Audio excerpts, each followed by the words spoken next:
Another year of travel restrictions in China. Beijing insurance agent Yuan Jiahui will once again spend the Chinese New Year apart from her extended family. Travel restrictions ordered by her husband's employer and children's school mean that they could be penalized for having a family member who has traveled out of Beijing. I don't want to affect their work and schooling, so it's a sacrifice I have to make, even though my parents live just 2 hours away from Beijing, she told the Straits Times. I haven't seen them in almost 3 years. As China moves into its third year of the pandemic, it is firmly sticking to its zero-COVID policy, ordering lockdowns and mass testing in a bid to completely eliminate the virus. With the Chinese New Year travel season fast approaching, the government is actively discouraging people from traveling during a festival celebrating reunions and togetherness. While some have bristled against the seemingly never-ending restrictions, most are resigned to this being a way of life, while transport operators are bracing for another year of slimmer takings. This year's holiday travel season lasts 40 days between January 17th and February 25th, a period known as the world's largest human migration. Chinese New Year falls on February 1st. Ticket sales for buses and trains started on January 3rd, but have been met with a lukewarm reception,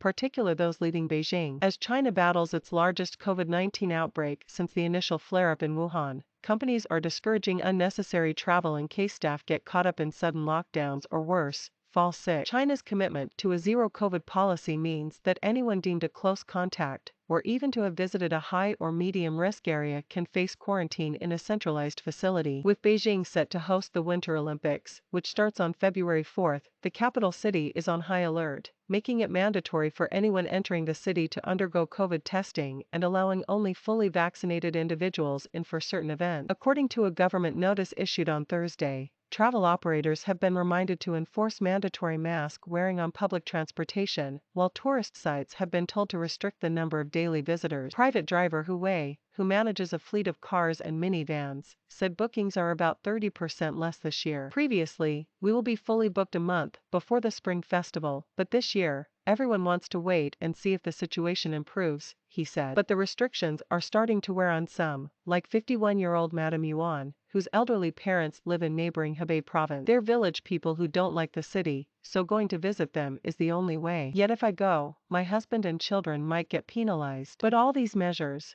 what is the purpose and when will it end, she said. In other cities like Wuhan, the restrictions are more relaxed. Madame Wang Jing, who runs a Cantonese restaurant in the central Chinese city, has already bought her ticket home. There's nothing stopping me from leaving or coming back. Of course I want to spend time with my family, the 67-year-old Guangzhou native said. I'm already so old, what's there to be afraid of?